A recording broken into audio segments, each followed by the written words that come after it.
ایک بھائی سوال پوچھتے ہیں، آج کل مسلمان انگریزوں کی طرح کتے پالتے ہیں، تو اگر یہ کتے کپڑوں یا اعضاء کے ساتھ لگ جائیں تو کیا وہ جگہ ناپاک ہو جائے گی اگرچہ کتے کا بدن گیلا نہ ہو؟ اس کا جواب یہ ہے، جو لوگ شوقیہ کتے پالتے ہیں ان کے لیے پاک ناپاک کا سوال ہی نہیں۔ اگر ان کو ناپاک سمجھتے تو ان سے نفرت بھی کرتے۔ کتے کے بدن سے اگر کپڑا یا کوئی اور چیز مس ہو جائے تو وہ ناپاک نہیں ہوتی جبکہ اس کے بدن پر کوئی ظاہری نجاست نہ ہو، خواہ کتے کا بدن خشک ہو یا گیلا۔ البتہ کتے کا لعاب جس چیز کو لگ جائے وہ ناپاک ہے، اور کتا عموماً کپڑوں کو منہ لگا دیتا ہے، پس جس کپڑے کو کتے نے منہ لگا دیا ہو وہ ناپاک ہو جائے گا۔ یعنی اگر کتے کے جسم پر کوئی ظاہری نجاست نہیں ہے، صرف کتے کا جسم کپڑے کے ساتھ لگ گیا، چاہے کتے کا جسم خشک تھا یا گیلا تھا، اس کی وجہ سے کپڑا ناپاک نہیں ہوتا۔ اگر کوئی ظاہری نجاست نہیں ہے، اگر کوئی ظاہری نجاست ہے تو اس نجاست کی وجہ سے وہ کپڑا ناپاک ہو جائے گا، صرف کتے کے جسم کی وجہ سے کپڑا ناپاک نہیں ہوتا۔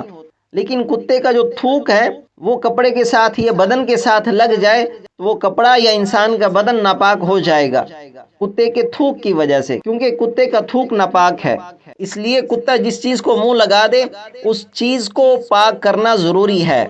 اسی طرح ایک بھائی سوال پوچھتے ہیں، بلی اگر جسم کے ساتھ یا کپڑوں کے ساتھ لگ جائے تو کیا بلی کی وجہ سے وہ کپڑے یا جسم ناپاک ہو جاتا ہے یا نہیں؟ اسی طرح بلی اگر کسی چیز میں منہ ڈال دے تو وہ چیز سالن وغیرہ یا دودھ وغیرہ وہ اس سے ناپاک ہو جائے گا یا نہیں؟ اس کو استعمال کرنا کیسا ہے؟ اس کا جواب یہ ہے کہ بلی کے ساتھ کپڑے لگنے سے ناپاک نہیں ہوتے، خواہ بلی سوکھی ہو یا گیلی، بشرطے کہ اس کے بدن پر کوئی ظاہری نجاست نہ ہو۔